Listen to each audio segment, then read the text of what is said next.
Hi, 3rd, 4th, and 5th grade leaders. It's Christy. We are preparing for September 3rd and talking about friendship this month.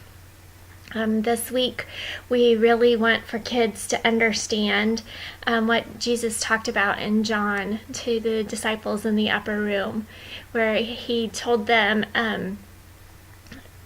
I'm giving you a new commandment, that you're supposed to love one another just as I've loved you, because in this, people will know that you're my disciples. And so we'll take a look at David and Jonathan and their relationship, and how through Jonathan honoring David, and even after his dad was chasing him and everything, that he was giving an example of what Jesus was talking about. That he was there for his friend and that he loved him no matter the circumstances. One of the things that I want to make clear to everybody is I understand that that our kids and you and your family are still recovering from Harvey, as all of us are. And so as I go through the activities in your small group lesson, realize I understand that this seems frivolous as well. And so if there's a time that you just can't be there as a leader, please let us know. But also, as your kids are at church, for some of them, especially this week and the next few weeks coming up, this may be their first time really out and interacting with too many people kind of in a fairly normal setting. And so if you need to set aside activities for the day, please take the liberty of doing that. I ask you to continue to engage with the kids. If you want to take them out and do whatever is available at your campus to do for fun, do that with them, but try to be there with them in the middle of that. Find ways to engage with the kids. They're going to need us, and their families are going to need us, and this may be a really great way that we learn to partner with parents. So I'm going to go through the activities with you guys through the whole month. Realize I understand what we're all going through, and we're going to be very, very understanding all the way through all of this. And people matter more than program or any of the other things we're teaching. But if we can get the chance to teach somebody about Jesus, I think we should do that too. Okay? All right. Your activities this month, your coming in activity is the same every week, and we do that on purpose so that the kids can don't have to learn a new way to do things, and so you as a leader don't have to learn a new game every week. But also, it kind of through the month of doing the same activity every month, it's been a good way to actually hear kids. Because you're not spending all the time on the activity, then you're able to listen to kids, and this activity in particular is going to give you the chance to listen and hear what kids are talking about. It's called Why Do You Love Your Neighbor? And what they're going to do is find somebody in the circle that might have something similar to them. And so and then they're supposed to say, I love my neighbor because just like me, he's wearing jeans. And then they're supposed to go stand by that person. And this is just a really good way to kind of interact and get to know people. I know on our campus we have new people regularly, so this is a good way to include some of the new people, because you don't have to know something prior about them. And I would encourage people to be kind. Some of our kids like to push the envelope on that one. And so if you could encourage them to be kind in their statements about other people. There's some of us that have been without water and electricity for a long time now. And so we just need to be aware that may be how people are coming to church today.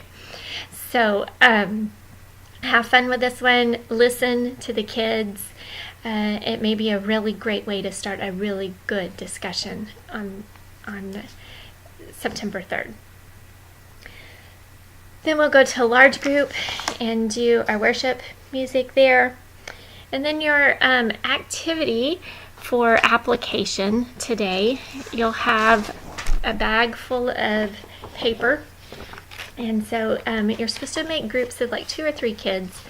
If you have a really big group of kids, then you could make groups of 4 and give each group a piece of paper. And what they're supposed to work on together is drawing a portrait of what they think a true friend looks like. Some of our kids have really great artistic skills, so this may be the activity that they need to be in charge of the drawing and let everybody else give them ideas of what they should draw.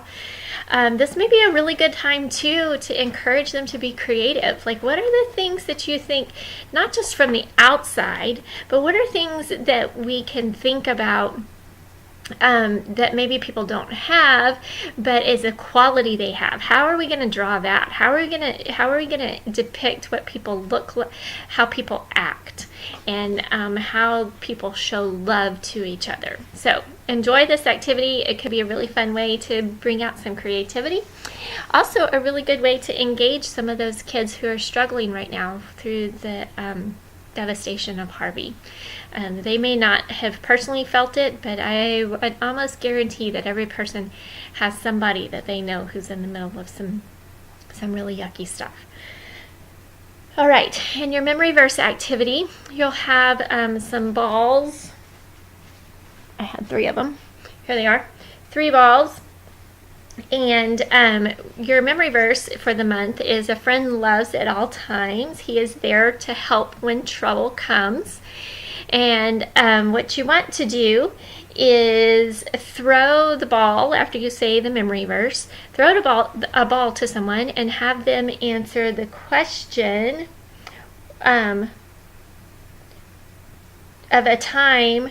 Name a time when friends need us to love them. What a perfect opportunity this month.